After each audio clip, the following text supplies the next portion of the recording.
Mesdames et messieurs, les nerfs sont tendus en ce moment. Entre les nombreux airdrops qui tombent à droite à gauche et qui ont des critères de plus en plus niches, et un ou l'autre drama concernant certains airdrops qui tardent à tomber, en tout cas d'une certaine partie de la communauté, le climat qu'on a en ce moment au niveau des airdrops, j'ai l'impression qu'il est relativement particulier. Alors dans cette vidéo, j'ai envie de reprendre un petit peu le sujet et d'en discuter. On va commencer par un truc tout simple, c'est déjà de se poser la question à quoi servent les airdrops. Parce que j'ai l'impression que certaines personnes ont quand même oublié un petit peu d'où on part, et qu'au final, malgré le temps, les efforts et l'argent qui est investi, absolument rien ne nous est dû. Le concept des airdrops, ça existe déjà depuis un paquet de temps, et la version moderne qu'on connaît tous, j'ai envie de dire que ça a été un petit peu lancé par Uniswap. Pour celui-ci, c'était un des premiers, il fallait vraiment pas faire des choses compliquées. Alors il faut bien comprendre qu'on est quand même sur un événement qui date d'il y a 4 ans, c'était en 2020, et on est sur des critères qui sont vraiment larges et qui aujourd'hui paraissent complètement débiles. C'est simplement d'avoir fait une transaction sur Uniswap pour être éligible. Voilà, il n'y a pas de suspense, il n'y a pas d'histoire de Sibyl non plus. Cet airdrop là, il était de 400 jetons Uniswap, ce qui à l'époque correspondait à environ 1500 $. Au sommet en 2021, on était plutôt sur un 16 000 $, et aujourd'hui 400 jetons Uniswap, ça correspond à un confortable 3000 $. Alors maintenant, la question qu'on va se poser, c'est de savoir pourquoi les utilisateurs ont eu droit à ça. Est-ce que c'est dû à un événement magique? Absolument pas. C'est tout simplement un mélange de deux choses. D'un côté, on a un effet marketing qui vraiment est monstrueux, parce que t'as pas idée, mais ça, au moment là où ça a été lancé, il y a eu la news qui a fait le tour entier de la cryptosphère. Donc juste avec ça, juste avec cette annonce là, Uniswap, ils ont gagné un temps de cerveau disponible monstrueux. Alors évidemment, ça a un certain coût, c'est pas forcément gratuit, et vu qu'ils vont récompenser les utilisateurs actifs, il y a une bonne partie de ces utilisateurs actifs qui vont continuer d'être actifs sur la plateforme, et qui au fur et à mesure du temps vont continuer de générer du volume,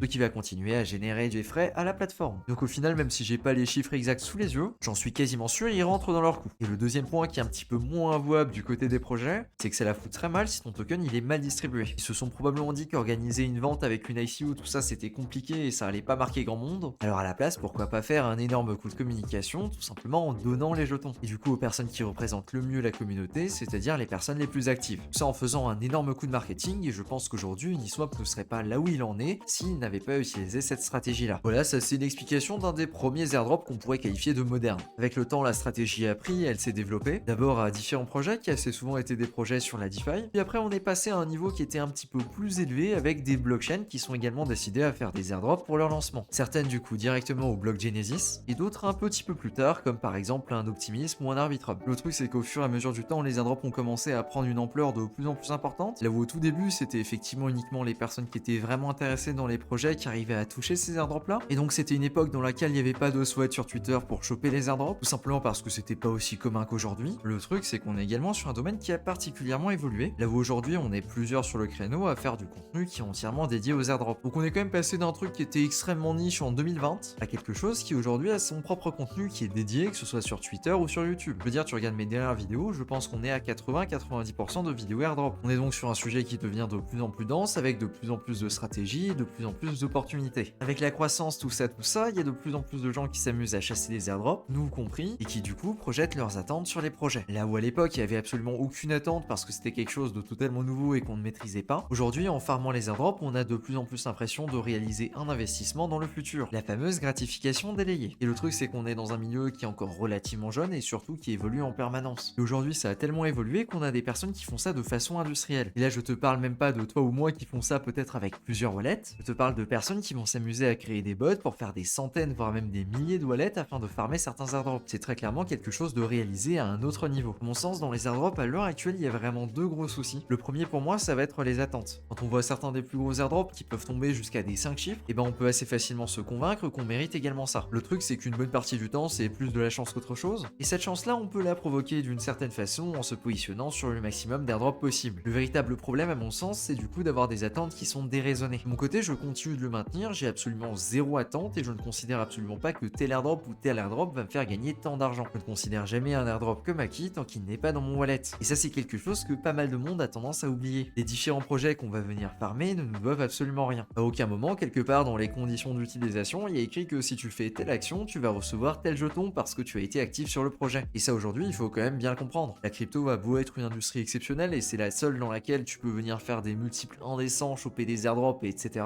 Malheureusement, juste être l'utilisateur d'un produit d'une entreprise, et le fait que ça puisse te donner des droits de gouvernance dessus et donc des jetons qui ont une certaine valeur en dollars, c'est quelque chose d'exceptionnel et c'est quelque chose que je ne prends absolument pas pour acquis. Et quand je vois le nombre de personnes qui s'amusent à harceler les développeurs pour leur dire c'est quand vous sortez votre token, c'est quand token, when token. Alors oui, il y a le token national qui est sur le Discord, mais on parle pas de lui ici. Quand je vois ça, je me dis que très clairement les gens qui font ça, ils ont absolument rien compris. Ils ne savent très clairement clairement pas comment ça fonctionne. Et en plus de ça, ils sont très clairement dans ce premier problème, ils ont des attentes. Attention, je vais répéter ici, quand tu chasses les airdrops, assure-toi d'avoir les attentes les plus basses possibles. Vraiment, c'est comme ça que je fais et depuis que je travaille de cette façon-là, je m'en porte très bien. Donc j'insiste là-dessus, si tu débarques sur la chaîne, si tu es quelqu'un de nouveau, ne t'attends absolument pas à faire des 100 et des 1000 sans rien faire. Les airdrops, c'est quelque chose de chronophage et c'est également quelque chose qui demande du capital pour pouvoir se positionner dessus. De temps en temps, on vise juste et de temps en temps, on vise mal. De la même façon que quand tu vas investir dans un jeton, par exemple. Ensuite, le deuxième problème, mais un problème auquel on trouve des solutions aujourd'hui, en tout cas c'est bien ce que j'ai l'impression, c'est les personnes qui vont venir faire du farming de façon industrielle avec des bots tout automatisés et tout ça. Et bien pendant longtemps, je pensais que c'était vraiment quelque chose qui allait tous nous plomber. Et en réalité, aujourd'hui, avec le temps, j'ai l'impression que ça devient de moins en moins un problème. Tout simplement car j'ai l'impression, et tu me diras si je me trompe, mais récemment, je trouve que les critères pour les airdrops sont en train de cycler bien plus rapidement que d'habitude. C'est-à-dire qu'avant, quand il y avait vraiment un critère qui était marquant, il était réutilisé pour plein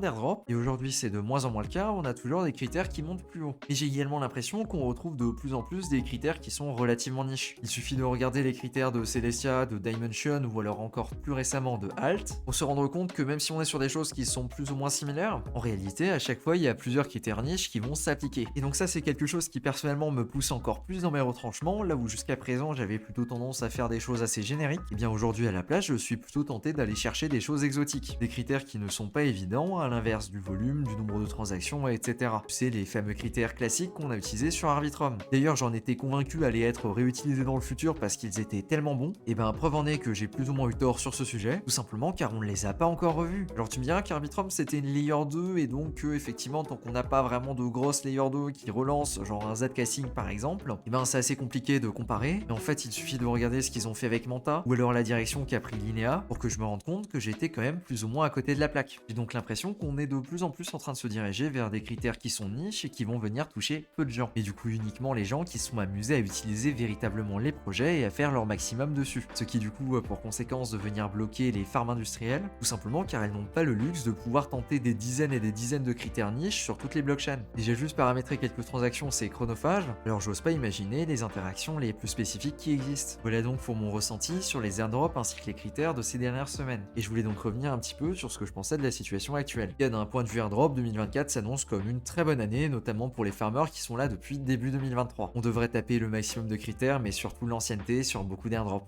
Et ça, typiquement sur les plus gros, donc les blockchains, c'est quelque chose qui joue énormément. Merci à toi de ton attention sur cette vidéo. Si tu as bien aimé celle-ci, je pense que tu aimeras bien la vidéo dans laquelle je dissèque les différents modèles à points. Tu sais, ceux qu'on voit apparaître un petit peu partout en ce moment. Alors je t'affiche cette vidéo à l'écran. Sur ce, je te dis à plus pour une prochaine.